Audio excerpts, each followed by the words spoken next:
नमस्कार।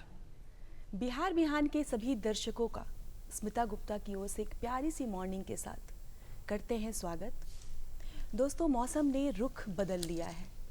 कहते हैं गर्मी की तपिश से जब हमारी धरती पर थोड़ी सी बारिश की बूंदें पड़ती हैं तो ठंड और प्रकृति की जो खूबसूरती होती है वो अपने आप में अद्भुत होता है। आज हम शहर में रहने वाले लोग कहीं ना कहीं प्राकृतिक खूबसूरती, प्राकृतिक नज़ारे से अछूते रह जाते हैं। आज भी जब मैं अपने गांव जाती हूँ और कमरे के झरोखे से पेड़ की टहनियों पर बैठे पंछियों की चहचहाहट की जो आवाज़ होती है वो बहुत ही मधुर होती है, वो मनोरम दृश्य होता है। जब आप सुबह आँख खुलते पंछियों की चहचहाहट के साथ अपनी आंखें खोलते हैं, अपनी सुबह की शुरुआत करते हैं। किंतु आज हम शहर में रहने वाले लोग कहीं ना कहीं इस खूबसूरती, इस मधुर आवाज़ से अछूते रह गए हैं। जी हाँ, आज सुबह सुबह आप भी कह रहे होंगे कि स्मिता ने क्यों पंछियों की बात की है। जी हाँ, बिल्कुल, क्योंकि आज बहुत ही खास दिन है। आज है विश्व गौरैया दिवस और आज भी हमारे समाज में, हमारे राज्य में, हमारे देश में कई ऐसे लोग हैं, कई ऐसे व्यक्तित्व हैं, कई ऐसे पर्यावरणविद हैं जो आज भी गौरैया के संरक्षण को लेकर कार्यरत हैं और उसके लिए कई ऐसे कार्य कर रहे हैं जो कि सराहनीय है। क्यों प्रेरणा, आज भी हमें वो बचपन के दिन याद आते हैं ना, जब हमारे आंगन में वो पंछियों की चहचहाहट और गौरैयों का आना, वो हमारे अंदर जो कौतूहल मचाता था वो काफ़ी मोहक होता था। बिल्कुल, मैं भी अपने दर्शकों का स्वागत कर लूँ। Have wonderful morning to all my lovely viewers. स्वागत है आपका कार्यक्रम बिहार बिहान में। और स्मिता ने बहुत ही सुंदर बात कही है कि वाकई में हमें अपने बचपन के दिन याद आ जाते हैं। आज हम मना रहे हैं विश्व गौरैया दिवस और इसी पर आधारित आज का हमारा यह पूरा कार्यक्रम है। लेकिन आप बखूबी जानते हैं, जब हम कार्यक्रम की शुरुआत करते हैं तो हम सबसे पहले आपको दिखाते हैं महापुरुषों के द्वारा कहे गए अनमोल कथन। स्मिता, कार्यक्रम का आगाज हो चुका है तो हम अपने दर्शकों को आओ सबसे पहले दिखाते हैं महापुरुषों के द्वारा कहे गए अनमोल वचन, अनमोल कथन।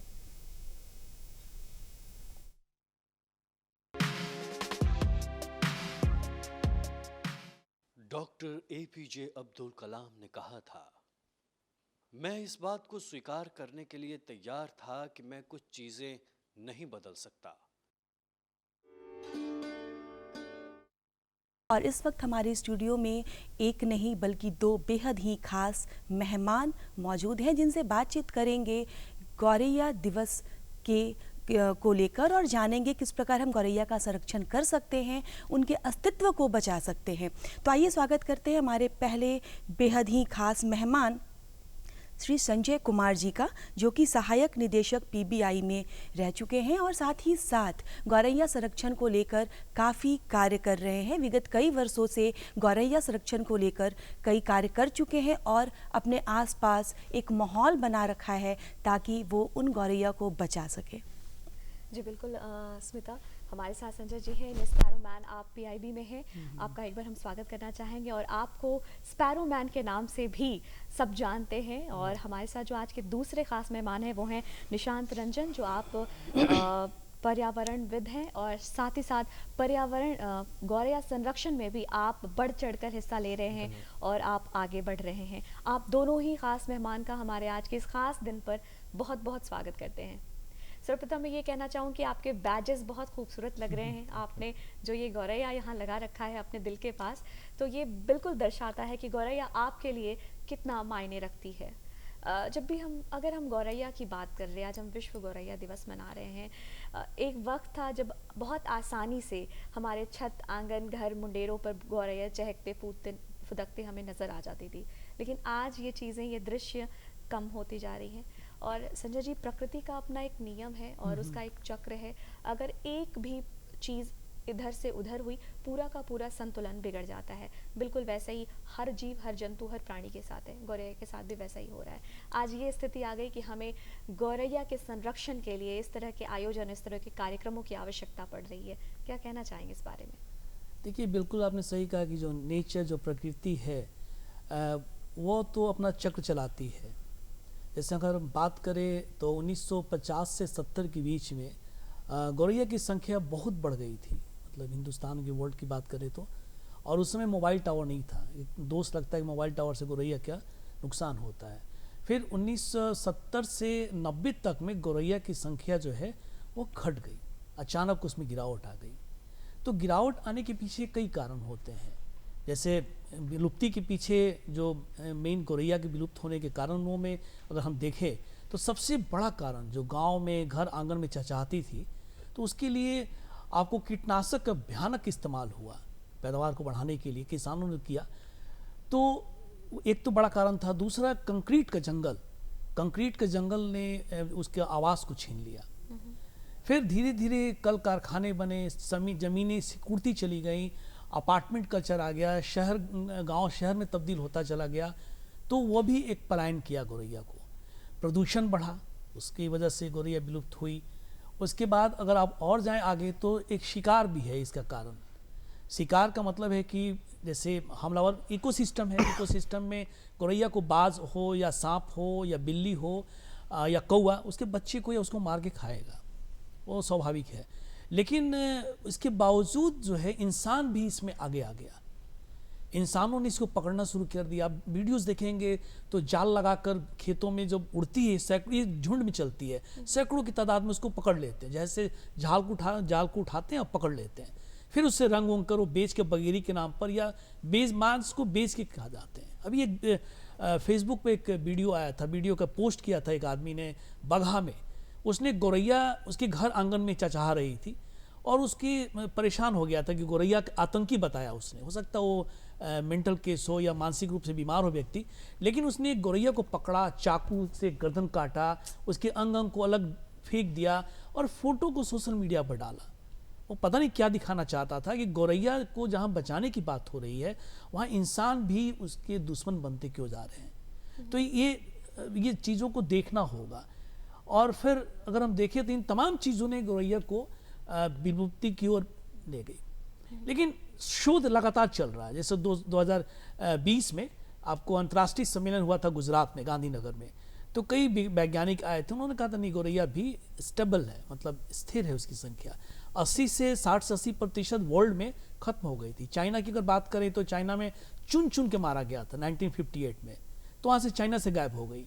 जैसे मध्य एशिया में इनका मतलब बेस कहा जाता है, जहाँ जहाँ इंसान गए वहाँ इसके पीछे पीछे जाती है। अगर इतिहास की बात करें तो साइंस एंड टेक्नोलॉजी मंत्रालय जो है उन्होंने एक शोध का एक रिपोर्ट जारी किया था कि 4 लाख, क्या निशानी, 4 लाख वर्ष पहले जीवाश्म मिला था गौरैया का। लेकिन इसकी पहचान 1851 में अमेरिका ने किया था कि गौरैया है, स्पैरो है। और जिस हम स्पैरो की बात करते हैं वो हाउस स्पैरो जो हमारे घर आंगन में रहती है, पेड़ों पे भी रहती है, उसका अलग है छेद, कई तरह की प्रजातियां इसकी होती। लेकिन जो हमारे घर आंगन में चहचहाती थी उसको हमने दूर हम लोगों ने किया है। इस नेचर का तो चक्र चलता है, लेकिन हमने जो किया, कीटनाशक का इस्तेमाल किया, पेड़ को काटा, उसके आवास को छीन लिया। जो हमारे घर में पंखे के अंदर में घुस के अंडे देती थी, घोंसले बनाती थी, क्योंकि रह तो जाएगी पेड़ पर। लेकिन अब ये हो गया कि पेड़ भी लोगों ने काट दिया है। पेड़ के कटने से क्या हुआ कि वो बैठेगी कहाँ। घर आंगन जो होता था, बाग बगीचा होता, वो उसको भी काट दिया है, लोग घर बना लिए हैं, मतलब जगह जमीन नहीं है। तो एक कह सकते हैं गौरैया के ऊपर एक संकट आया है। इसी को लेकर तमाम आंदोलन चल रहा है। जो 20 मार्च गौरैया दिवस की शुरुआत हुई है कि कैसे उसे हम बचाएं, और ये पहल शुरू हो चुकी है, बल्कि पूरे हिंदुस्तान में नहीं, पूरे वर्ल्ड में। बहुत ज़रूरी है कि केवल किसी एक व्यक्ति विशेष नहीं, बल्कि हम सब इसके सब लिए पहल बिल्कुल, करें बिल्कुल, और कोशिश करें।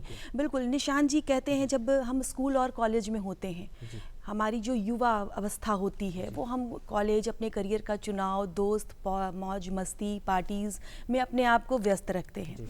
वैसी उम्र में, वैसे समय में गौरैया संरक्षण होना चाहिए, करना चाहिए। इस बात की पहल, इस पर आपने पहल किया और इस पर विशेष कार्य किया, इसकी शुरुआत कैसे हुई? मैम, गौरैया तो हमारा जीवन का एक अमूल्य हिस्सा है। मेरे भी बचपन में हम लोग उसके साथ खेलते थे, हमारे घरों में आसानी से घूमती थी। लेकिन जब हम लोग पढ़ने आ गए तो पटना में, तो गांव में धीरे धीरे विलुप्त हो गई। पटना में भी बहुत कम दिखती थी। एक IB का एग्ज़ाम देने में गुजरात गया था।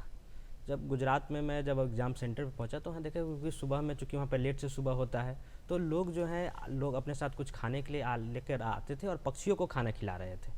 ये चीज़ मुझे वहाँ पे बहुत ही यूनिक लगा, जो हमारे संस्कृति में बिल्कुल भी नहीं है। तो मुझे ऐसा लगा कि नहीं, ये लोग हैं जो अभी बचा रहे हैं, हमारे यहाँ बिल्कुल भी नहीं है। उसके अलावा मैं अपने पटना विश्वविद्यालय से जो मैं अध्ययन किया, मेरा ज्योग्राफी मेरा विषय था, उसका भी एक बहुत बड़ा योगदान है, क्योंकि भूगोल में पर्यावरण इसका एक बहुत महत्वपूर्ण भाग है और हम लोग उसमें पढ़ते हैं और पर्यावरण की समस्याओं को जानते हैं। मैं 2015 से 18 तक पटना कॉलेज में ग्रेजुएशन किया था। उस दौरान एनएसएस में कोऑर्डिनेटर में हमारे अतुल आदित्य पांडे सर थे। उन्होंने हमेशा हमें पर्यावरण के बारे में समझाया कि कैसे काम करना है, क्या करना है और क्यों करना है, ये उनका देन है। तो ये एनएसएस का एक बहुत बड़ा योगदान था जिससे मैं इस ओर मुड़ा, या मेरे जैसे और भी बहुत से स्टूडेंट लोग मुड़े। उसके अलावा मैं दूसरा सबसे बड़ा योगदान इसमें मानूंगा हमारे तत्कालीन कुलपति प्रोफेसर रास बिहारी प्रसाद सिंह सर को। वे एक ऐसे व्यक्ति थे जिन्होंने जब हम लोग ये काम शुरू किए तो सबसे पहले मैं उन्हीं के पास गया था और उन्होंने मुझे एक शब्द कहा था, अब तुम लोग आगे बढ़ो, जो भी होगा मैं देख लूँगा। ये उनका एक था कि हमें इस संरक्षण में काम करना है, इसलिए तुम लोग आगे बढ़ो। तो ये चीज़ें जो हैं युवा, जैसे हम जब शिक्षक हमें मोटिवेट करते हैं तो वो गार्जियन होते हैं और उनके बातों को, सिखाए गए बातों से हम लोग चलना स्टार्ट किए और हम लोग आज यहाँ तक पहुँचे हैं। मैम क्या बात है, बिल्कुल। बहुत अच्छी बात आपने कही निशांत, की वाकई में किसी ना किसी का आपको सहयोग और मार्गदर्शन मिला जिसके ज़रिए आप आज यहाँ तक पहुँचे हैं और पर्यावरण को लेकर के आप इतने जागरूक हैं। संजय जी, आपसे जानना चाहूँगी कि आप प्रेस इंफॉर्मेशन ब्यूरो में आप डेप्यूटी डायरेक्टर, सहायक निदेशक के तौर पर कार्यरत हैं और कई वर्षों से आपका ये आप यहाँ पर पदोन्नत हैं। अपनी जो आपकी दिनचर्या है, व्यस्तता है, बावजूद इसके गौरैया को लेकर के इतना लगाव, कोई ऐसा लम्हा हुआ जब आपको ऐसा लगा कि नहीं मुझे इस पर काम करना चाहिए, या कैसे ये आपकी ज़िंदगी का ये हिस्सा बन गया? इस पर हम जानना चाहें कि गौरैया कब आपकी ज़िंदगी का हिस्सा बन गई? देखिए, बड़ी इसकी रोचक कहानी है। मतलब 2007 की बात है, जून में मैं अपार्टमेंट में रहता हूँ डॉक्टर्स कॉलोनी में। तो गर्मी में चिड़ियों की अब बहुत आवाज़ है, लोग अपने एसी बंद करके कमरे में सोते हैं। मैंने कहा आवाज़ कहाँ से आ रही है? मैंने देखा किचन में गौरैया जो है वो चिल्ला रही है।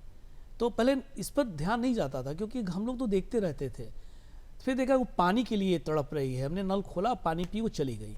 फिर आइसक्रीम तुम खाते हैं, वो आइसक्रीम के डब्बे को मैंने वहाँ लिया और बालकनी में गमले में रख दिया वो।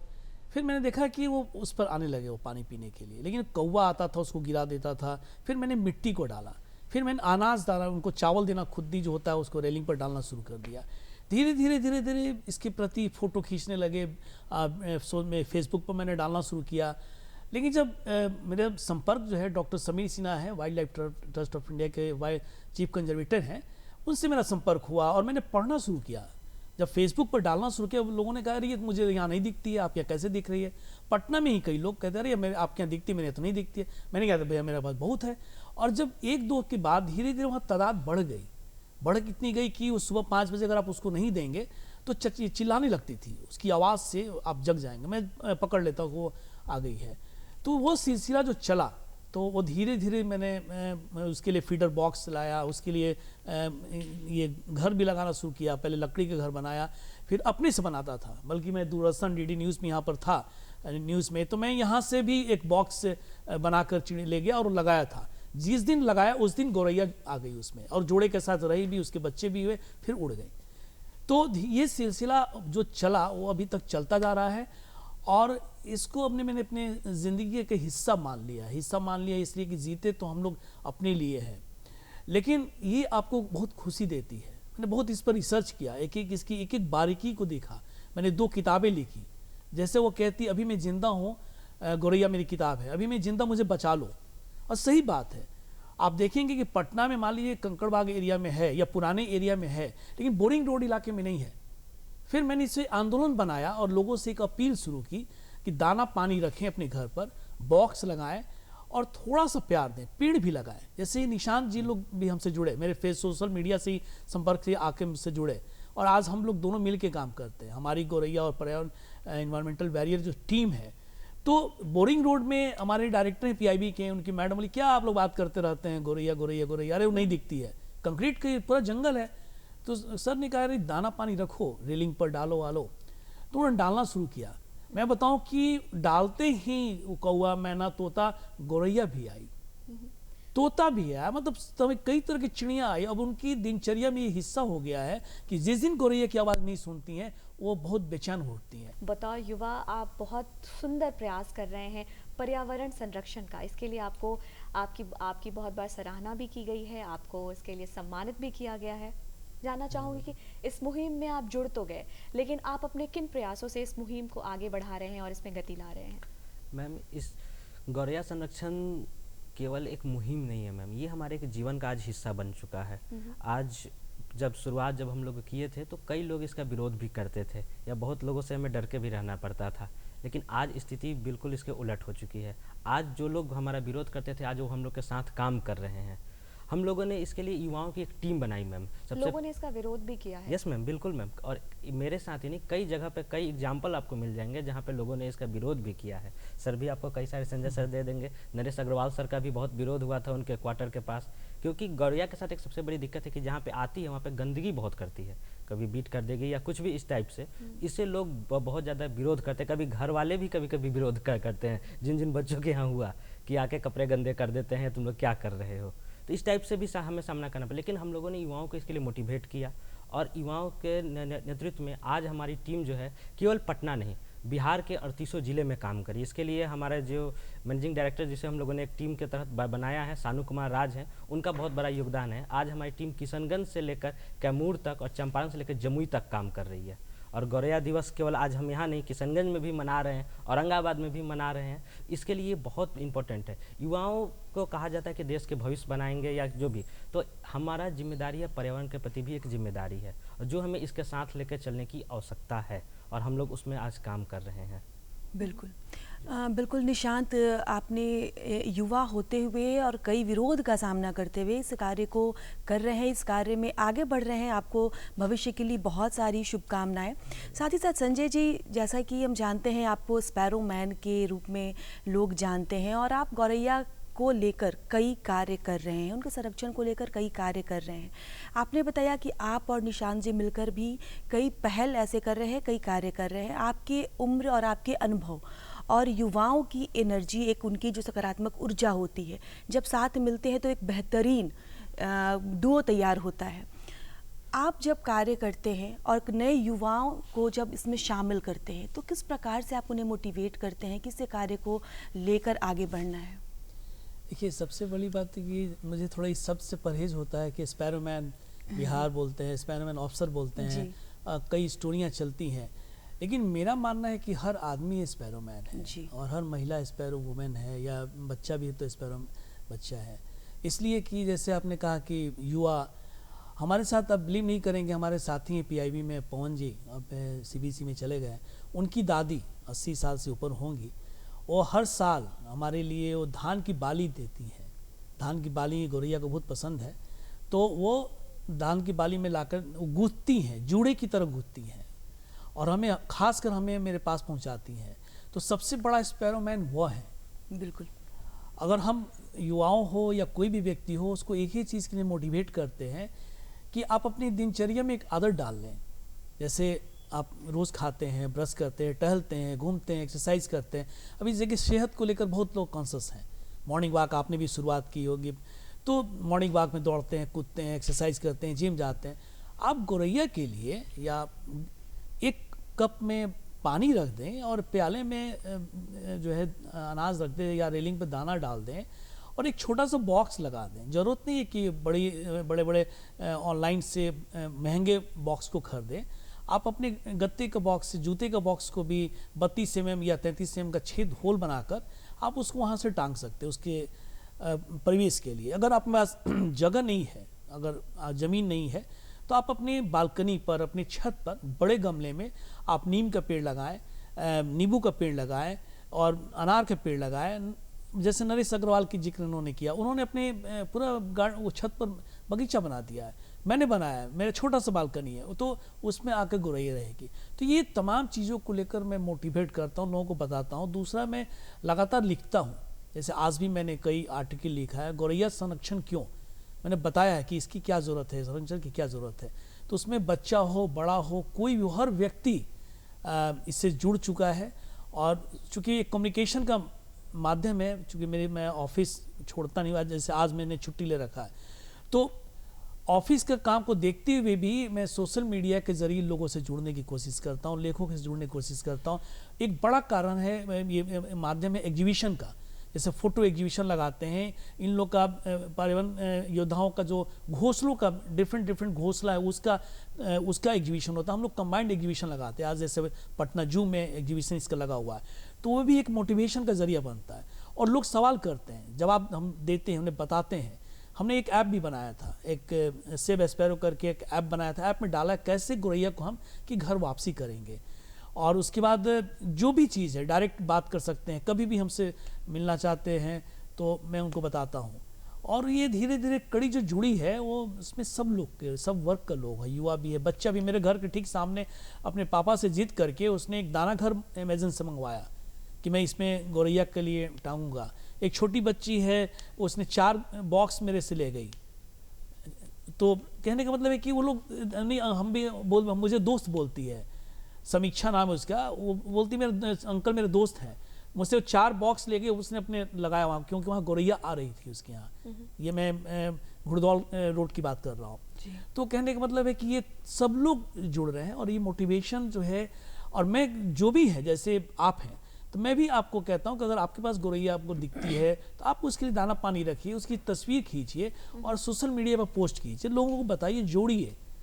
और जब भी जैसे मैं कहीं जाता हूँ, मान लीजिए 1 महीना 1 सप्ताह के लिए, तो मैं 24 घंटे दाना पानी की व्यवस्था करके जाता हूँ। मैंने हमेशा बॉक्स रख दिया है, पहले रेलिंग पे छिड़कता था। अब मैं भागलपुर में मैंने लोगों को जोड़ा। मेरे घर के रेलिंग पर हमेशा दाना रहता है वो। निशांत, आप इन्वायरमेंट वॉरियर्स के अध्यक्ष हैं, साथ ही साथ आपका एक प्रोजेक्ट चहचहाहट है जो कि गौरैया संरक्षण को लेकर कार्य करता है। तो ये प्रोजेक्ट किस प्रकार से कार्य करता है? मैम, सबसे पहले प्रोजेक्ट चहचहाहट के लिए मैं बताना चाहूँगी, ये सिर्फ मेरा प्रोजेक्ट नहीं, ये हमारा साझा प्रोजेक्ट है। हम और संजय सर मिलकर इसमें काम करते हैं लोग। इसमें हम लोगों ने 11 सुसूत्री प्लान बनाए हैं। जैसे हर चीज़ का एक्शन प्लान होता है, उस टाइप से हम लोगों ने इसमें 11 चीज़ों को हम लोगों ने मिलाकर बनाया है। जिसमें जो सबसे पहला हमारा है, इसमें लोगों को मुफ्त में निःशुल्क घोंसला उपलब्ध कराने का, लेकिन एक ही पीस। इसके लिए हम लोगों ने, ताकि लोगों में अवेयरनेस आ सके। अगर हम बहुत ज़्यादा उन्हें फ्री में सामान देंगे तो उसका कदर नहीं करेंगे, इसलिए निःशुल्क हम लोग 1 पीस घोंसला देते हैं। और आप यकीन मानिएगा, पिछले 3 साल में हम लोगों ने ये पूरे घोंसले की जो है 6160 के आसपास घोंसले हम लोगों ने निःशुल्क वितरित कर दिए पूरे हिंदुस्तान में। और ये एक बहुत बड़ी हमारी अचीवमेंट है। दूसरा जो है, इसमें हम लोग जो है हमारा जो एग्जीबिशन लगाते हैं, संजय सर का फोटो प्रदर्शनी रहता है, संजय सर की किताबें रहती है। उसके अलावा हम लोग अलग अलग टाइप के घोंसले होते हैं, जिसमें जूते के घोंसले, कद्दू के घोंसले, शीशम का छाल का बना हुआ घोंसला, फिर नॉर्मल घोंसला, प्लास्टिक वेस्ट का बना हुआ घोंसला। उसके बाद बर्ड्स क्या क्या खाती है, जैसे गौरैया सब कुछ जो चीज़ें हैं वो चीज़ नहीं खाती है। आप पॉलिश किया चावल खाते हैं, लेकिन गौरैया वो चावल नहीं खाती। वो जो अखरा चावल होता है जो बिना पॉलिश किया हो वो खाती है। धान वो बहुत चाव से खाती है, जैसे कि संजय सर ने बताया। उसके अलावा बाजरा भी खाती है। कई ऐसे रीजन्स है जहाँ पे बाजरा ही बेसिकली खाती है। गुजरात वाले रीजन्स में, जो कि वहाँ पे धान उतना नहीं होता, तो लोग वहाँ पे बाजरा खाने को देते हैं, उसको हम लोग रखते हैं। फिर घास का बीज, आप सुबह जब टहलेंगे तो देखेंगे कि गौरैया घास में तिनका कुछ चुन रही है, तो लोगों को लगता है क्या खा रही है। वो बेसिकली घास को बीज खाती है, उसको हम लोगों ने रखा। और ये मार्केट में बहुत सस्ते दरों पे मिल जाता है, लेकिन लोगों को पता नहीं होने की वजह से लोग रख नहीं पाते हैं। उसके अलावा हम लोग गौरैया पे जो डाक टिकट्स जारी हुआ है, भारत सरकार ने भी 2 डाक टिकट्स हुआ है। फिर पटना जीपीओ ने जो है एक ये पोस्ट कार्ड ने जारी किया था, जिसमें आप स्कैन करेंगे तो गौरैया की आवाज़ आती है, उसमें एक बारकोड लगा हुआ है। उसका हम लोग प्रदर्शनी करते हैं। फिर किताबों का प्रदर्शनी करते हैं कि कौन कौन सी किताबें, जैसे कि आपको नादान दोस्त प्रेमचंद का हो गया, रविंद्र काकालिया की गौरैया हो गई। उसके बाद भीष्म साहनी सर की किताबें, इन किताबों को भी ताकि लोग देखकर जान सके।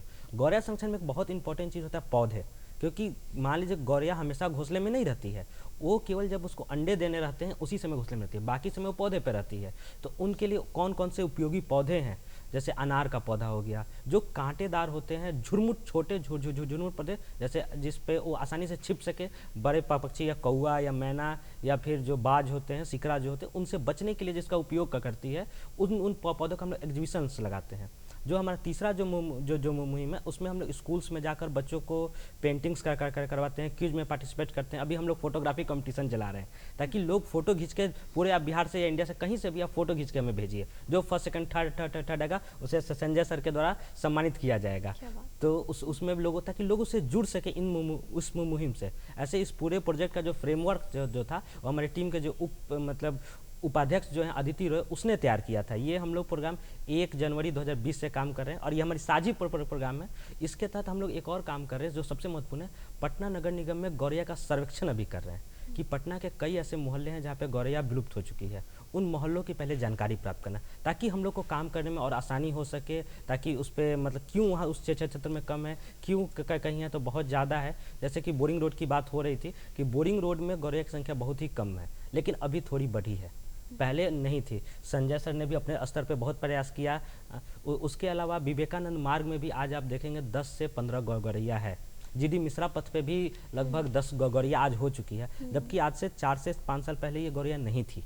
तो इन चीज़ों पे हम लोग ये प्रोजेक्ट चचाहट लेकर चल रहे हैं और इसे पूरे बिहार में हम लोग कर रहे हैं। इसमें कई सारे चीज़ें, टोटल 11 चीज़ों को हम लोगों ने इसमें रखा है, जिस पे हम लोग लगातार काम कर रहे हैं। डॉक्यूमेंट्री भी हमें बनाना है इसमें, उसमें हम लोग एक गौरैया महोत्सव की भी शुरुआत कर, जैसे गौरैया दिवस तो आज हम लोग मना रहे हैं, ये बात सही है, लेकिन जब ब्रीडिंग पीरियड इसका स्पैरो का स्टार्ट होता है, जब नेक्स्ट की इनकी सबसे ज़्यादा जरूरत शुरू होती है, वो अक्टूबर से आपको दिसंबर तक का महीना रहता है। उस समय ये लोग जो जोड़ा बनाते हैं और घोंसले के लिए जगह खोजते हैं। उस टाइम में एक महोत्सव करके चारों बार घोंसले लगाने का भी काम हम लोग कर रहे हैं। बहुत अच्छी बात आपने कही। आपकी बातों से बिल्कुल ऐसा लग रहा है निशांत कि आप इसमें कितने आप इन्वॉल्व हैं और कितने डेडिकेटेड हैं, और आपका ये प्रयास, आपको बहुत सारी शुभकामनाएं। हम उम्मीद करते हैं कि जैसे कि आपने जिक्र किया कि अगर हम शहर की बात करें, अपने शहर की बोरिंग रोड या फिर विवेकानंद मार्ग, ये कुछ ऐसे इलाके हैं जहाँ पर गौरैया की तादाद कम है, लेकिन अब इसमें बदलाव आ रहा है धीरे धीरे। संजय जी, आपसे जानना चाहूँगी, अगर हम विश्व स्तर पर बात करें, ग्लोबली अगर हम बात करें, तो आपको क्या लगता है कि कितना बदलाव देखने को मिला है? अगर खासकर हम अपने देश की बात करें या एशियन कंट्रीज़ की मैं बात करूँ, तो क्या बदलाव पाते हैं आप? देखिए, 20 मार्च 2010 में जो गौरैया दिवस की जो घोषणा हुई थी, तो उसमें महाराष्ट्र में ई दिलावर है, उनकी बड़ी भूमिका रही है। और यहाँ पर भी भारत में भी दिल्ली को राजकीय पक्षी घोषित कराने में उनकी बड़ी भूमिका रही है। तो ये BNHS से जुड़े हुए हैं लोग, इनका एक संगठन है, और इन लोगों ने एक आंदोलन के तौर पर, चूँकि इंटरनेशनल लेवल पर ये सब चीज़ें चलती है, तो इनकी पहुँच वहाँ तक हुई, 50 से ज़्यादा देशों तक ये पहुँच चुके हैं, और वहाँ पर भी बहुत सकारात्मक चीज़ों को देखने को मिले। जैसे अभी निशांत ने बहुत पहले जिक्र किया कि गुजरात में दाना पानी देने का एक रिवाज है। अब विदेशों में जाएंगे, देखेंगे वीडियो और कई फोटोज आते हैं, तो लोगों ने अपने घरों की छत को चिड़ियों के लिए बना दिया है, खपड़े। अब देखेंगे कि यहाँ पर गौरैया बैठ के दाना खा रही है, गिलहरी पानी पी रही है, इस तरह के फुटेज आपको देखने को मिलेंगे, लेकिन इंडिया में नहीं देखने को मिलेगा आपको। तो वहाँ पर ये जानवरों के प्रति, पशु पक्षियों के प्रति एक लगाव है, प्रेम है, प्यार है। हमारे यहाँ उसको मार देते हैं। लेकिन ये बदलाव जो लोग लगे हुए हैं पूरे देश में, के पूरे विश्व में, इससे एक बदलाव हुआ है। जैसे मैंने पहले बताया कि गौरैया की संख्या बढ़ती है, घटती है, तो इसके पीछे कई कारण होते हैं। लेकिन जो लोग लगे हुए हैं उससे बहुत ही बड़ा बदलाव, अगर भारत की बात करें तो जैसे जगत किनखावाल हैं गुजरात में, महाराष्ट्र में दिलावर जी हैं, अभी KBC के सुशील कुमार हैं, आप जानते होंगे कौन बनेगा करोड़पति, वो चंपा से चंपारण आंदोलन चलाते थे। उन्होंने, जैसे मैंने कहा कि सोशल मीडिया में पोस्ट करता था, लेख लिखता था, उनकी नज़र पड़ी, उन्होंने कहा मैं भी घोंसला लगाना चाहता हूँ। मैंने कहा लगाइए, बहुत अच्छी बात है। तो मैंने उनको टिप्स देना शुरू कर दिया। अब वो घोंसला बनवा कर उन्होंने लगाना शुरू कर दिया। महंगा घोंसला पड़ता था, ये भी पहले महंगा घोंसला बनाते थे, 300-400 रुपये में घोंसला। फिर मैंने इनका जुगाड़ लगाया और 100 रुपये में घोंसला इनके पास आने लगा। और सुशील जी का ये हुआ कि चंपारण मोतिहारी में घूम घूम के रोज जाते, साइकिल लेकर निकलते और घोंसला लगाते हैं। और वो बदलाव इसलिए आया कि लगाते ही चिड़ियाँ उसमें आने लगी। घोंसला में गौरैया इसलिए आती है कि उसको अंडे देने होते हैं, और अंडे देने के लिए घोंसले में आती है। जैसे बहुत सारे लोगों ने, जैसे अर्जुन सिंह की बात करें, वो अर्जुन सिंह अपने घर को डेडिकेट कर दिया, छेद बना दिया है, वहाँ पर सैकड़ों गौरैया रहती है। हनुमान नगर में एक अधिकारी हैं, रिटायर हो गए हैं, उन्होंने अपने घर में भी छेद बना रखा है, तो उसमें भी गौरैया आके रहती है, लकड़ी का पूरा प्लेटफॉर्म बना दिया है। आपको बेली रोड में आशा प्रसाद जी है, वो भी हम लोग से जुड़ी, तो उन्होंने अपने पूरे बालकनी और छत पर गौरैया का पूरा एक कैनवास दे दिया है। उनके घोंसला लगाया है, वो कहती है उसमें रहती नहीं, आती है, घुसती चल जाती है, लेकिन रोज आती है, सुबह शाम आएगी, दाना खाएगी, रहेगी भी। छत पर उन्होंने उसके लिए कंपोस्ट व्यवस्था की है, ताकि वो कीड़े उड़े उसे मिल जाए, क्योंकि गौरैया अपने बच्चों को कीड़े खिलाती है। और इकोसिस्टम इसका बहुत फायदा इसलिए है कि ये कीटपम खिलाती है, जो फसलों को नुकसान करने वाली जो कीड़े होते हैं उसको अब गौरैया खाती है और बच्चों को खिलाती है। तो ये एक बदलाव इस संदर्भ में आप देख सकते हैं कि ये व्यापक रूप लिया है और कई लोग हैं आपको, और यही वजह है कि गोरैया अब दिखने लगी है। मैं आपको बताऊं, जहाँ जहाँ कहा जाता है, एक शोध है कि जहाँ जहाँ इंसान जाता है उसके पीछे पीछे गोरैया पहुँच जाती है। मैं 2017 में दूरदर्शन से ट्रांसफ़र होकर जब PIB गया आसियाना दीघा रोड में, तो कर्पूरी ठाकुर सदन बना हुआ था, नया नया बना हुआ था। हम टहल रहे थे तो देखिए कि नीचे जो है लिफ्ट के पास, छज्जे के पास 2 गोरैया चीची की आवाज़ से मेरी नज़र चल जाती है। मैंने कहा, तो घोंसला वोसला बना रही है। फिर कुछ दिन के बाद मैंने देखा कि बाथरूम, पीछे साइड बाथरूम की जो पाइप है वो उसका बेस्ट जगह है, वहाँ पर खो हो जाता है, वहाँ पर वो आज भी वो आप जाएंगे तो चीची की आवाज़ आएगी, मतलब कई गोरैया वहाँ पर पहुँच चुकी है। संजय जी, इसके साथ ही साथ जानना चाहेंगे, आप कई लेख लिखते हैं, कई आर्टिकल्स, कई आपके लेख सोशल मीडिया पर आते हैं, साथ ही साथ आपने कई पुस्तकें भी लिखी है। आपके पास भी मैं देख सकती हूँ कि आप कुछ पुस्तकें साथ लेकर आए हैं। इन पुस्तकों के बारे में हमारे दर्शकों को कुछ बताएं कि इन पुस्तकों की क्या खासियत है। हाँ देखिए, मैं जैसे पहले, ये मेरी पहली पुस्तक है, ये अभी मैं जिंदा हूँ गोरैया। ये पुस्तक मैंने, इसमें फोटो बुक है, इसमें फोटो बुक की बात कर सकते हैं कि गोरैया के बारे में मैंने किताब पर इस पर पूरा तस्वीर के साथ इसको बताया है। अभी मैं जिंदा हूँ गोरैया इसका शीर्षक है, और फोटो के साथ डाला है इसमें, और विभिन्न आयाम हैं। मैंने जो अनुभव किया था, जो शेयर किया था, उसको इसमें डाला कि गोरैया कहती है कि मैं भी अभी जिंदा हूँ, मुझे बुला लो, बचा लो। कैसे बचाओगे, इसके बारे में है। जो मैंने पहल की उसके बारे में है, कैसे मैंने इसमें से जुड़ा। मैंने इसके लिए 1.5 लाख का लेंस भी खरीदा, कैमरे, फोटोग्राफी भी करता हूँ, हज़ारों फोटोग्राफ्स है मेरे पास, 10,000 से ज़्यादा फोटोग्राफ्स होंगे, रोज़ मैं खींचता हूँ। और गोरैया, उसके बाद मैंने, मेरे डायरेक्टर दिनेश जी हैं, उनकी इसमें छंद हैं, एक जिज्ञासा जी, उनकी कविताएँ भी हैं, तो उसको लेकर मैंने इसमें डाला है। गोरैया की बात है, और कैसे इकोसिस्टम पर गोरैया का कैसे जुड़ती है, उस पर डाला है। और कई महत्वपूर्ण इसलिए ये किताब हो जाती है, जैसे विलुप्ति के कारण है, उस पर मैंने फोकस किया है। याद आता बचपन, जैसे बचपन में गोरैया में पकड़ते थे और रंग डाल के उससे उड़ा देते थे, तो वो गमनम की फिल्म में इसका जिक्र किया गया है। उसके बाद संरक्षण मुहिम जो चलाया, फिर कितना इसका लाइफ स्टाइल किया, 3 साल तक गोरैया जी पाती है, उससे ज़्यादा नहीं जीती है। तो विभिन्न चीज़ों को मैंने डाला है। और दूसरी फिर मैंने अभी 2023 में किताब आई है, ओरी गोरैया।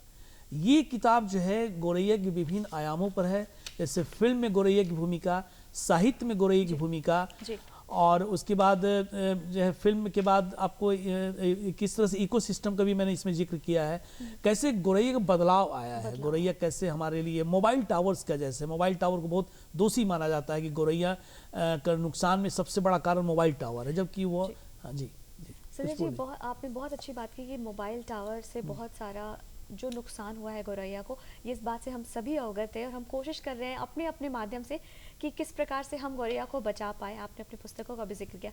एक सवाल जो आपसे अंत में ज़रूर जानना चाहूँगी कि इतने वर्षों से आपका ये अथक प्रयास रहा है गोरैया संरक्षण को लेकर के, आपके अपने व्यक्तिगत जीवन पर इसका क्या प्रभाव देखने को मिलता है? आप एक बेजुबान जानवर, एक बेजुबान जीव को आप बचाने का प्रयास कर रहे हैं, निरंतर कोशिश कर रहे हैं। व्यक्तिगत जीवन पर कोई प्रभाव, कोई आपको देखने को मिला इसका?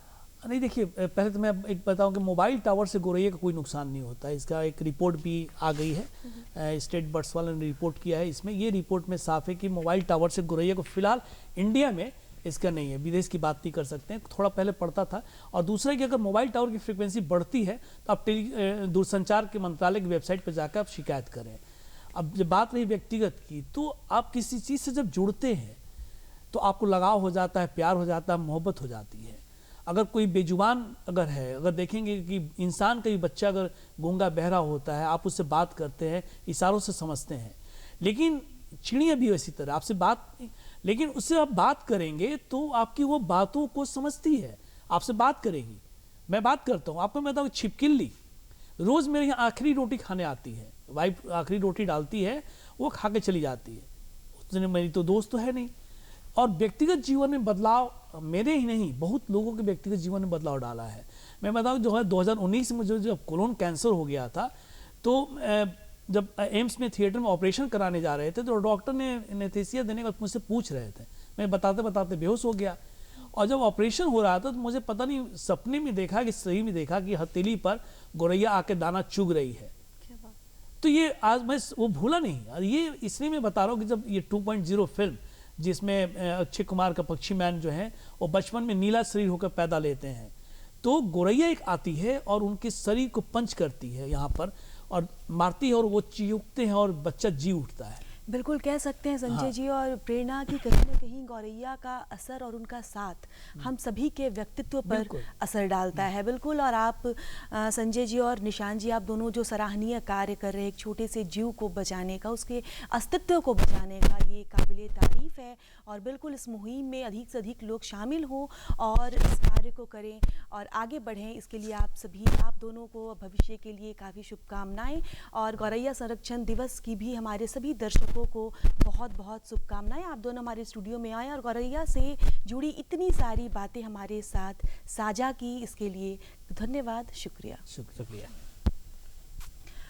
दोस्तों, आपको हमारा आज का कार्यक्रम कैसा लगा हमें ज़रूर लिख भेजिए। आपके पत्र, आपके खतों का हमें रहता है बेसब्री से इंतज़ार। तो उठाइए कागज़ और कलम और नोट कीजिए हमारा पता है निदेशक डीडी बिहार, दूरदर्शन केंद्र पटना, फ्रेजर रोड, पटना 800001।